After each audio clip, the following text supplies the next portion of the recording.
Hi hello అండి. Easy cooking వరల్డ్‌కి స్వాగతం. ఇవాళ మనం రుచికరమైన, ఆరోగ్యాన్నిచ్చే కరివేపాకు పొడిని ఇంట్లోనే తయారు చేసుకుందాం. దానికి కావాల్సిన ఇంగ్రీడియెంట్స్: కరివేపాకు, మినపప్పు, ధనియాలు, జీలకర్ర, ఆవాలు, ఎండుమిరపకాయలు, చింతపండు, ఒక వెల్లుల్లి. బాగా శుభ్రంగా కడుక్కున్న కరివేపాకుని ఇలా తడి మొత్తం పోయేదాకా ఆరబెట్టుకోవాలి.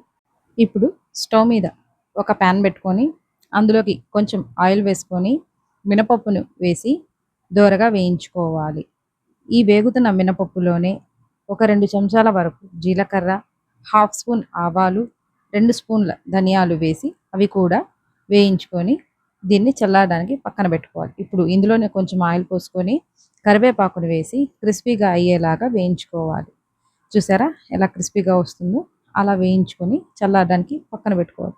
ఇంకొక కడాయిలో ఒక 2 స్పూన్ల వరకు ఆయిల్ వేసుకొని ఒక 20 ఎండుమిరపకాయలు వేసుకొని రుచికి సరిపడా ఉప్పును వేసుకొని బాగా వేయించుకోవాలి. ఇప్పుడు ఒక మిక్సీ జార్లోకి ఈ వేయించుకున్న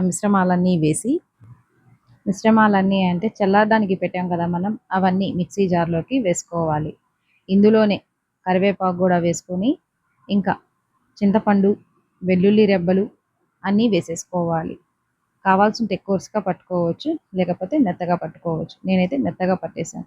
దీన్ని ఒక ఎయిర్ కంటైనర్ జార్‌లోకి తీసుకొని పెట్టుకుంటే ఒక 3 నెలల వరకు బాగుంటుంది.